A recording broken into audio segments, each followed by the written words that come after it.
गुना हरियाणा के रोहतक शहर के एक ऐसे मोस्ट वांटेड का जिसने केवल शक की वजह से एक ही परिवार के 4 लोगों को उतार दिया मौत के घाट।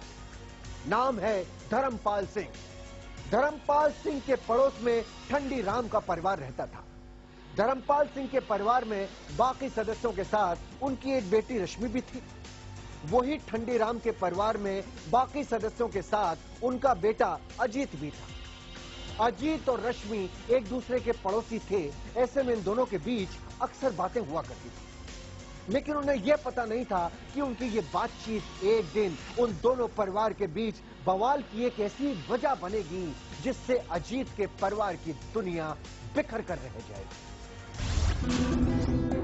हरियाणा का रोहतक शहर।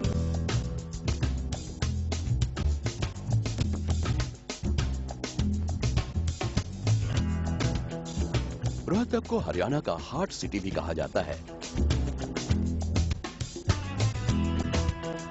यह शहर तरक्की की राह पर आज तेजी से अपने कदम बढ़ा रहा है। यही वजह है कि आज इस शहर को सैटेलाइट शहर में भी शुमार किया गया है।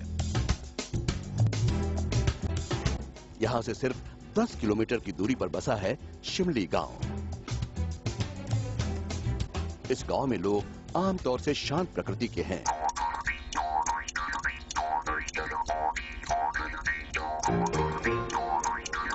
लेकिन 12 जून 2006 की रात को यहां एक ऐसी सनसनीखेज हत्याकांड को अंजाम दिया गया कि इस वारदात की खूनी यादों को याद कर आज भी यहां के लोगों में सिहरन पैदा हो जाती है।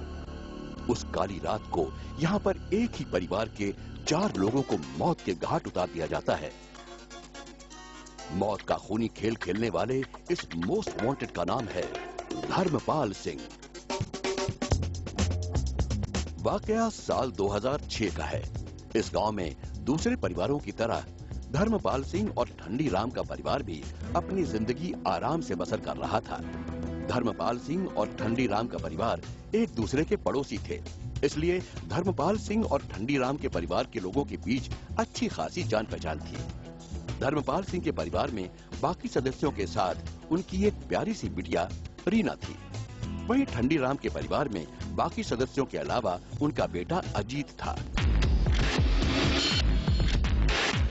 धर्मपाल सिंह की बेटी रीना और अजीत को जब भी वक्त मिलता वे आपस में अपने करियर के अलावा और कई मसलों को लेकर आपस में बातें किया करते थे। उन दोनों को एक दूसरे के साथ बातें करना अच्छा लगता था, लेकिन उन्हें नहीं पता था कि उनकी ये बातचीत गांव के कुछ लोगों को पैर में चुभे कांटे की तरह खल रही थी। उन्हें अजीत और रीना की दोस्ती में कुछ और ही दिखाई दे रहा था। ओ हेलो। हाय। और रीना, कैसी हो तुम? मैं ठीक हूँ, और तुम कैसे हो अजीत? मैं भी ठीक हूँ। और पढ़ाई कैसे चल रही है? अच्छी चल रही है। और तुम्हारा क्या प्लान है? मैं चाहता हूँ कि हायर एजुकेशन के लिए कहीं बाहर जाऊँ। ओह, मैं भी काफी पढ़ना चाहती हूँ, लेकिन मेरे घर वाले अभी से ही मेरी शादी करवाना चाहते हैं। अभी से?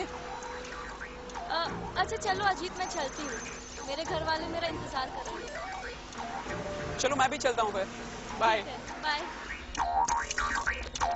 इस तरह अजीत और रीना अपने करियर और हॉबी को लेकर अक्सर समय मिलने पर बातें किया करते थे, लेकिन गांव के कुछ लोगों को उनकी ये बातें नागवार लग रही थी।